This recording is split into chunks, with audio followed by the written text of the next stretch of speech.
कल तक जो हम लोगों ने किया था रिक्वायरमेंट्स ऑफ पैटर्न मटेरियल, जो हमको चाहिए regular size, required size and shape, easily processed, light weight, high strength, resistance to wear and tear, dimensions will not be changed due to heat and cold, easily available, easily repairable, better surface finish। ये सब requirements होनी चाहिए। 3 mark के लिए ये question आ सकता है। ठीक है, आज हम लोग पढ़ेंगे टाइप्स ऑफ पैटर्न। हम लोग ध्यान दो, हम लोग हर एक प्रोसेस को डिटेल में पढ़ रहे हैं। Pattern making, mould making, sand, ये जो प्रोसेसेस है, 5 process,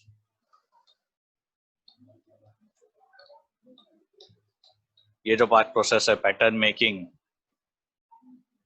mold and core making, melting and pouring, cleaning of casting and inspection and testing, ये पांचों प्रोसेस को हम लोग डिटेल में पढ़ रहे हैं। ठीक है, तो पैटर्न मेकिंग अभी चल रहा है। पैटर्न के बारे में पैटर्न मटेरियल देखा हम लोगों ने, पैटर्न, फिर टाइप्स ऑफ पैटर्न मटेरियल देखा, पैटर्न कैसे बनाते वो देखा, pattern making points to be considered while pattern making, pattern material देखा, फिर points considered for selection of pattern material, requirements of pattern material. अब हम देख रहे हैं टाइप्स ऑफ पैटर्न। बहुत सारे टाइप्स ऑफ पैटर्न है। ये जो 12 आपके स्क्रीन पे दिख रहे हैं वो ही 12 जरूरी नहीं है, मेजर ये टाइप्स हो सकते हैं। फर्स्ट है सॉलिड और सिंगल पीस। हम ये सभी पैटर्न एक एक करके डायग्राम के साथ देखेंगे कि इसको ऐसा क्यों बोला जाता है। सिंगल और सॉलिड और सिंगल पीस पैटर्न। सेकंड है 2 पीस पैटर्न और split pattern, multi piece pattern, gated, match plate, skeleton pattern, sweep pattern, pattern with loose piece, cope and drag, shell pattern, follow board pattern, box up pattern। ठीक है, अब ये 12, ये सभी patterns एक एक करके देखते हैं हम लोग। हो सकता है आपको इसमें क्वेश्चन आए, explain the right the types of pattern and explain any one, या फिर कोई भी एक आ सकता है कि explain gated pattern, explain skeleton pattern, ऐसा कुछ क्वेश्चन आ सकता है। सबसे पहला है सॉलिड और सिंगल पीस पैटर्न। एक पीस में पैटर्न होता है, उसको उसके कोई टुकड़े नहीं होते, सिंगल जो भी शेप हमको बनाना है एक पीस में पैटर्न होता है। जैसे आप मान लो कि आपके हाथ में सपोज एक जो पेन है वो उसको पैटर्न मान लो, और घर में जब मम्मी रोटी बनाने के लिए आटा बनाती है, आटा गूंथती है, तो वो बेलने से पहले जो आटा होता है ना, उसको वो उस पेन को उस आटे में दबा दो, पैटर्न पेन हो गया। और जो आटे में दब के जो कैविटी बनी उसको बोलते हैं मोल्ड कैविटी। ठीक है, तो वो सिंगल पीस पेन जो हो गया वो सिंगल पीस पैटर्न हो गया। ओके, अगर पेन, ये जो पेन है उसको मैं ढक्कन अलग करूंगा और पेन का ये जो रिफिल वाला पार्ट है वो अलग करूंगा, तो वो 2 पीस पैटर्न हो जाएगा।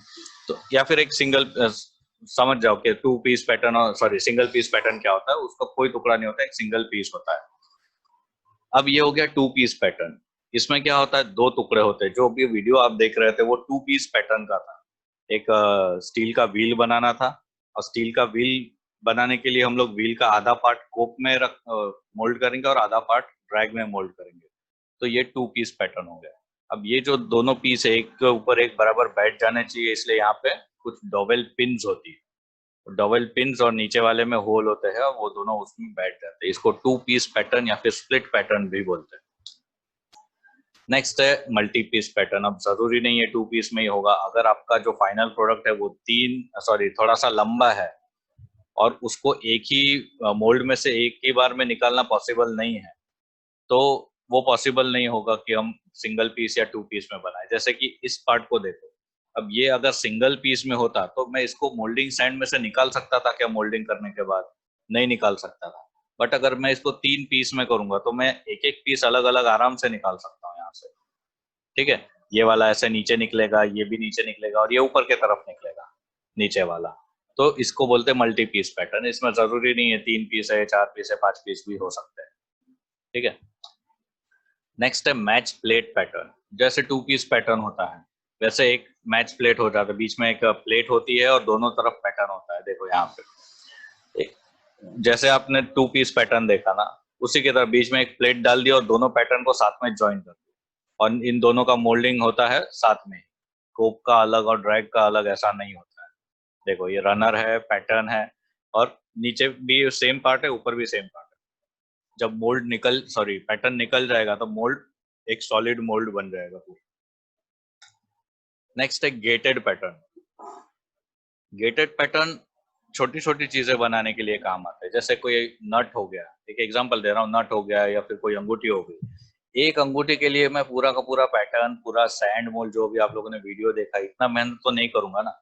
मैं ऐसा कोशिश करूंगा कि एक ही बार मोल्ड करने से मेरे कम से कम 100 पीस बन जाए या 15-20 पीस तो एटलीस्ट बने।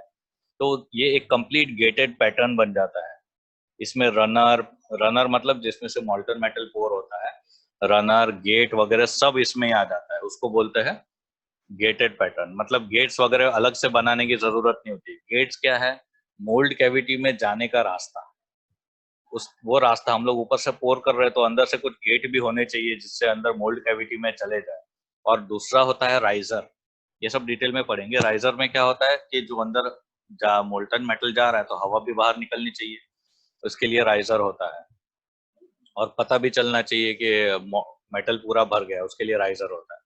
तो इमेजिन करो कि छोटे छोटे पार्ट्स है और मैं ये ऐसे छोटे छोटे कुछ पार्ट्स है और मैं एक ही प्रोसेस में कम से कम इस डायग्राम को देखेंगे तो आठ पार्ट्स मेरे को एक ही प्रोसेस में मिल जाएंगे। और वो पूरा पैटर्न ही ऐसा बना है कि उसमें गेट्स, रास्ता वगैरह सब आ जाए। मुझे सिर्फ बीच में से पोर करना है इसमें, ये सब रास्ते से इधर चले जाएंगे और फिर एक ही झटके में मेरे को 8 पार्ट्स मिल जाएंगे। यह है गेटेड पैटर्न।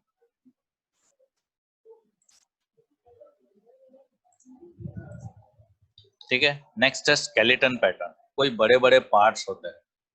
अब बड़े बड़े पार्ट्स हम लोग एक ही सॉलिड बॉडी में नहीं बना सकते, तो स्केलेटल पैटर्न बनाते हैं। स्केलेटल पैटर्न को फिर बीच में जो सलिया होता है या फिर जो भी उसके मैश होती है, उसके बीच में हम लोग कुछ और मटेरियल से उस पैटर्न को बना देते हैं। पूरा कंपोजिट एक ही मेटल से नहीं बनता, एक ही मटेरियल से नहीं बनता।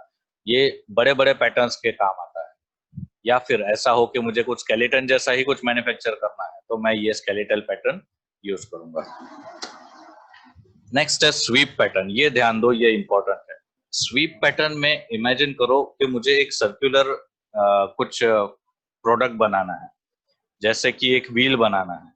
तो मैं पैटर्न पूरे व्हील का नहीं बनाऊंगा, एक सिंपल एक फ्लैप, एक विंग जैसा फ्लैप बनाऊंगा। यहाँ पे देखो, उसको बोलते हैं स्वीप। और उसको एक सेंट्रल रॉड रख के उसको पूरे सैंड में घुमा दूंगा।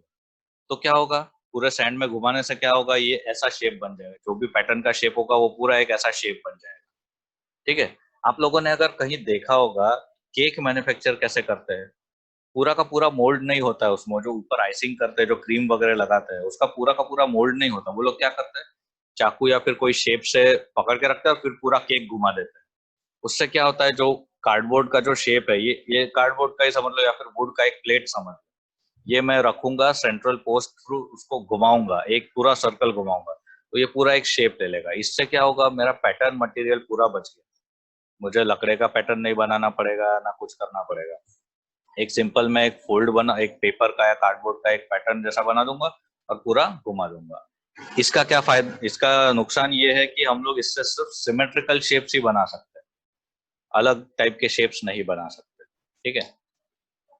फिर नेक्स्ट है pattern with loose pieces. Loose pieces मतलब क्या? अभी लेफ्ट साइड में आपको दिख रहा है पैटर्न, ठीक है, और यहाँ पे एक अलग से पीस है। सपोज यहाँ पे मुझे कुछ और पार्ट लगाना है, बट इस पैटर्न को मैं अगर ऊपर की तरफ निकालने जाऊंगा, इसको, ये पैटर्न मोल्ड करने के बाद इसको मैं पैटर्न में मोल्डिंग सैंड में से निकालने जाऊंगा तो क्या होगा, ये जो है इस तरफ की जो सैंड है वो भी साथ में उठा के निकलेगा।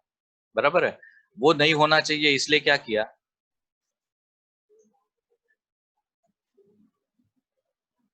वो ऐसा नहीं होना चाहिए इसलिए क्या किया, इसको अलग टुकड़ा बना दिया और इसको अलग टुकड़ा बना दिया। तो मैं दोनों लगाते वक्त तो दोनों साथ में ही रहेंगे, बट मैं पहले इस पैटर्न को निकालूंगा। सपोज मैं इसको ए बोलता हूं, इस पैटर्न को, और इस पार्ट को मैं बोल रहा हूँ बी। ठीक है, ये दो पीस में पैटर्न हो गया। मैं पहले निकालते वक्त पहले ए निकालूंगा, उसके बाद ये जो खाली जगह बची उसमें से ये बी ऐसे रॉड से या फिर पिन से या फिर किसी भी चीज से निकाल दूंगा। तो क्या होगा, अगर ये एक ही पीस होता तो ये जो है वो ऊपर जाके इस मोल्डिंग स्टैंड को फिर से तोड़ देता। वो नहीं होना चाहिए, इसलिए ये two piece pattern, pattern with loose pieces. ऐसा एक ही पीस नहीं, सपोज अलग अलग पीस होते, यहाँ पे भी एक ऐसा कुछ रॉड होता तो ये भी टू पीस में बना सकते थे हम लोग।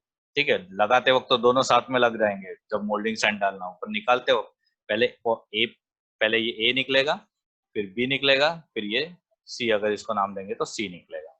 इसको बोलते हैं पैटर्न विथ लूज पीसेस।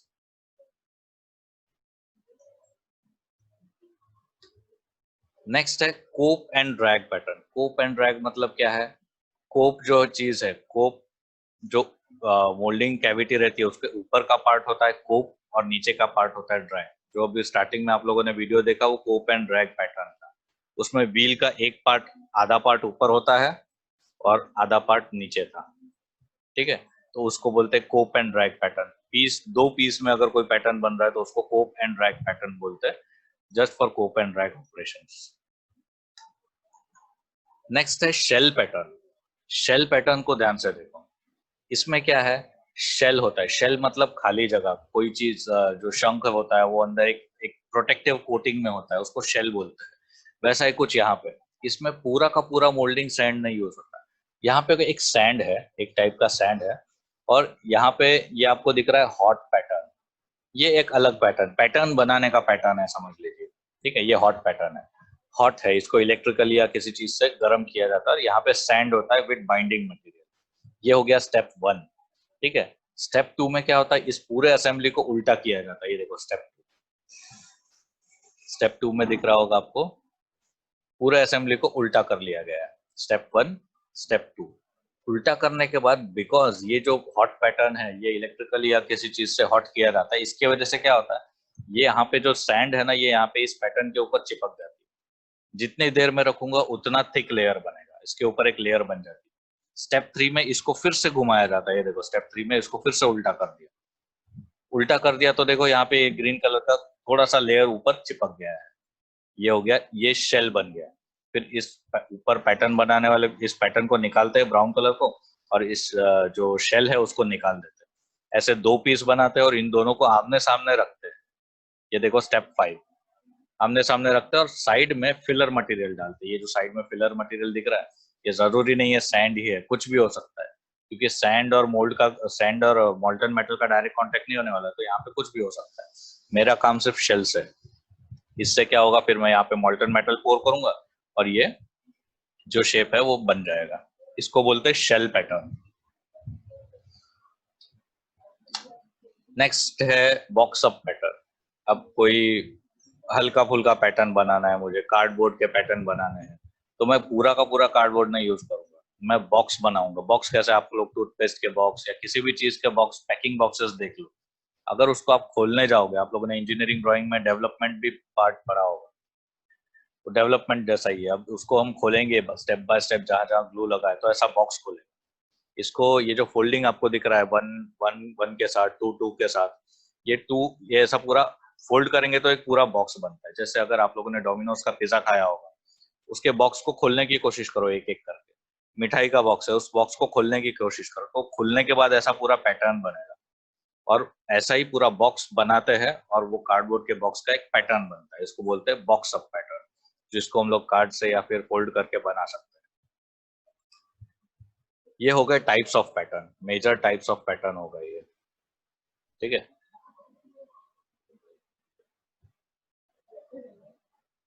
एक मिनट। ओके, ये मेजर टाइप्स ऑफ पैटर्न हो गए। ठीक है, अब पैटर्न अलाउंसेस देखते हैं। अलाउंसेस मतलब क्या है? अलाउंसेस का मतलब क्या है कि कुछ चीजें हम लोग करने का अलाउ करते हैं। जैसे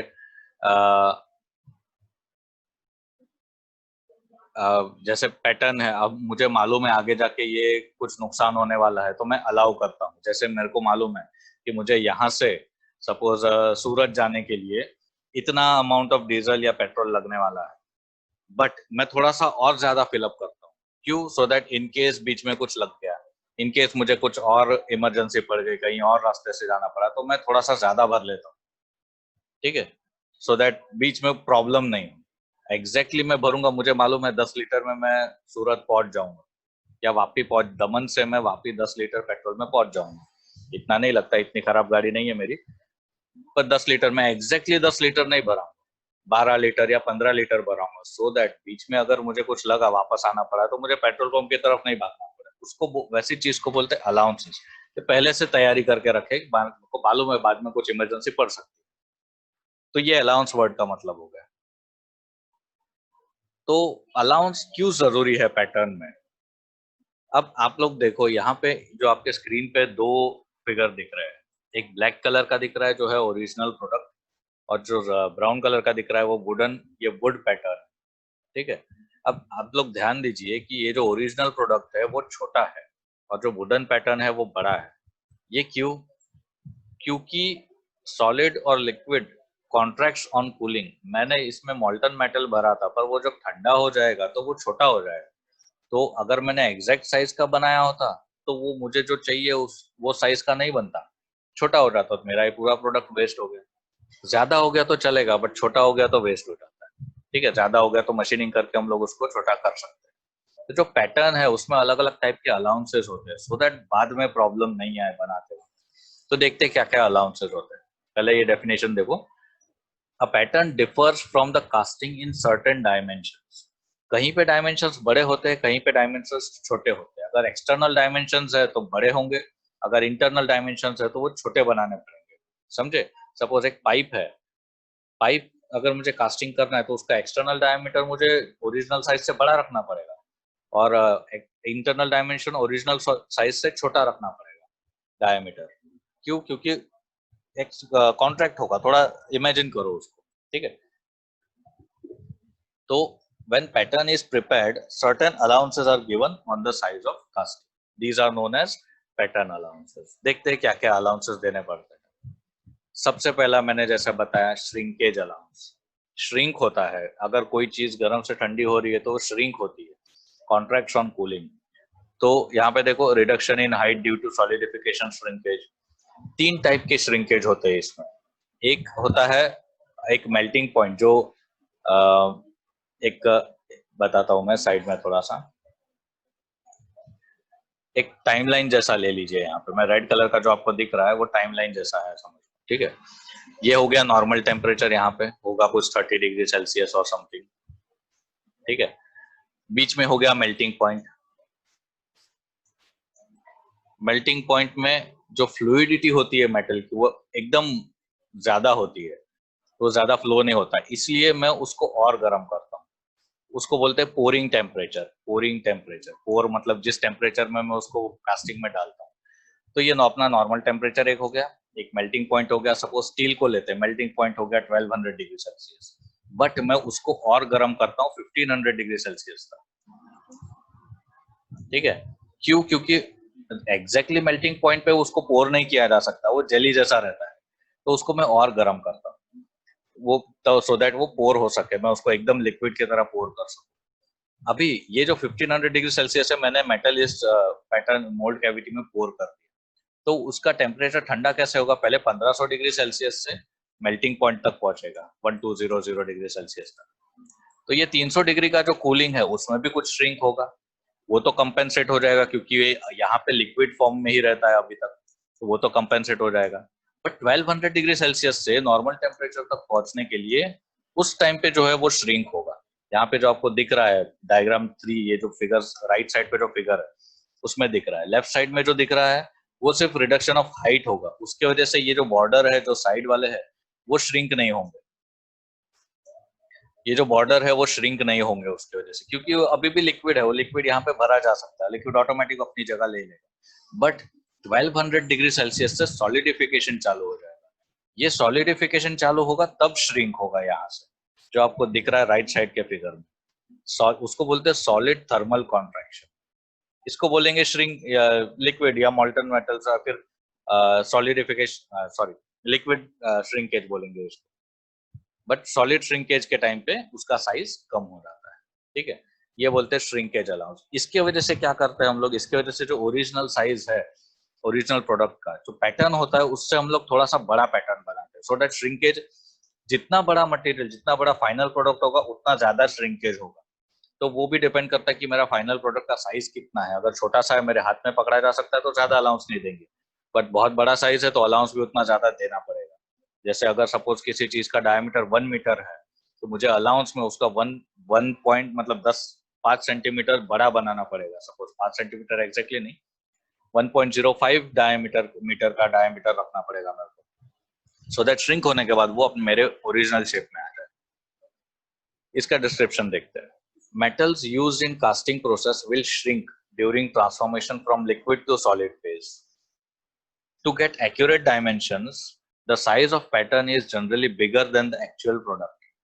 This is called shrinkage allowance. Shrinkage is calculated in 3 ways. यहाँ spelling mistake है थोड़ा. Shrinkage is calculated in 3 ways. एक तो liquid shrinkage जो मैंने बोला कि melting point से ऊपर जितना गर्म किया होगा वहां से melting point तक, that is called liquid shrinkage.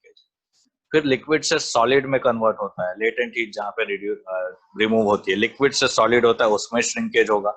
ये दोनों तो लिक्विड की वजह से कंपेंसेट हो जाएंगे, बट सॉलिडिफिकेशन स्टार्ट होने से नॉर्मल टेम्परेचर आने तक जो श्रिंकेज है वो उसके वजह से साइज कम होगा। So shrinkage can be calculated in 3 ways: liquid shrinkage, liquid to solid shrinkage and solid to normal shrinkage. ठीक है,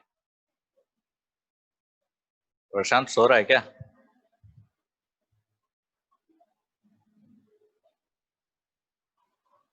ओके, नेक्स्ट है मशीनिंग अलाउंसेस।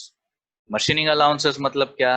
अब प्रोडक्ट जैसे निकला उसके ऊपर कुछ बर होते हैं, कुछ एक्स्ट्रा पार्ट होते हैं, कुछ प्रोडक्शन जो प्रोजेक्शंस होते हैं अलग, या फिर मुझे कुछ और उसको सरफेस फिनिशिंग देनी पड़ती है, तो उसके लिए मुझे कुछ पार्ट मशीनिंग करना पड़ेगा। उसके लिए मैं थोड़ा सा ज्यादा मटेरियल रखूंगा, उसको बोलते हैं machining allowances. Total dimension of rough casting, यहाँ पे देखो इस तरफ टोटल डायमेंशन है, उसके ऊपर मैंने 2 mm का रखा है मशीनिंग अलाउंस, मतलब 2 mm तक मैं उसको सरफेस अच्छा करने के लिए मशीनिंग कर सकता हूँ। ठीक है, इसको बोलते हैं machining allowances. In sand casting the finish is generally poor. Sand casting में जो फिनिशिंग होती है वो बहुत पुअर होती है। So machining is required which reduces the dimension. कहीं पॉलिशिंग करना पड़ता है, कहीं मेटल कटिंग करना पड़ता है, कहीं पे ये करना पड़ता है, ड्रिलिंग करना पड़ता है, तो उसके लिए हमको रखना पड़ेगा।